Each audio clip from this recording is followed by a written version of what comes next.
Hello అండి. అందరికీ నమస్కారం. అరుణాచల శివ. టెంపుల్‌లోకి ఎంటర్ అవ్వగానే మనకు ఫస్ట్ లెఫ్ట్ సైడ్‌లో సుబ్రహ్మణ్య స్వామి ఆలయం వస్తుంది.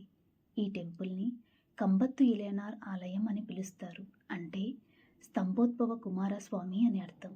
ప్రౌఢరాయలు అనే ఆయన ఇక్కడికి వచ్చినప్పుడు ఆయన ఆస్థానంలో సంబందర్ అనే ఆయన ఉండేవారు.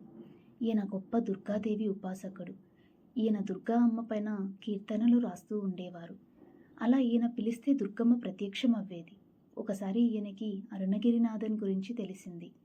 ఇలా అరుణగిరినాథన్‌కి సుబ్రహ్మణ్య స్వామి కనిపిస్తారు అని తెలియగానే, ఈ నగరంలో నేను ఒక్కడినే దైవ దర్శనం చేసుకుంటూ అందరిలో గొప్పగా ఉండేవాడిని.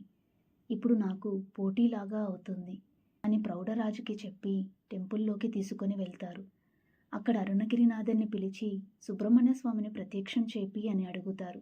అరుణగిరినాథన్ ఎంత వద్దు అన్నా, నేను దుర్గమ్మని పిలుస్తాను, నువ్వు సుబ్రహ్మణ్య స్వామిని పిలుచు, ఎవరు ప్రత్యక్షమవుతారో చూద్దాం అంటారు. ఎన్ని కీర్తనలు పాడినా దుర్గమ్మ రాలేదు కానీ అరుణగిరినాథన్ పిలవగానే సుబ్రహ్మణ్య స్వామి ఒక స్తంభాన్ని చీల్చుకొని వచ్చారు. అలా స్తంభంలోంచి వచ్చారు గనక స్తంభోద్భవ కుమారస్వామి అని పిలుస్తారు.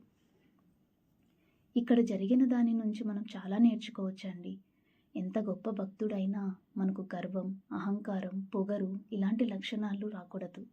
సంబందర్ కేవలం నేను గొప్ప అనిపించుకోవాలి, అందరి అటెన్షన్ నాపైన ఉండాలి అనుకున్నాడు. నేను పిలిస్తే దుర్గమ్మ వస్తుంది అని అహంకారాన్ని ప్రదర్శించాడు. కానీ అరుణగిరినాథన్ స్వచ్ఛమైన భక్తితో అర్థించాడు. దేవతలకి కావాల్సింది ఇదేనండి. వాళ్ళని మనస, వాచ, కర్మన నమ్మాలి.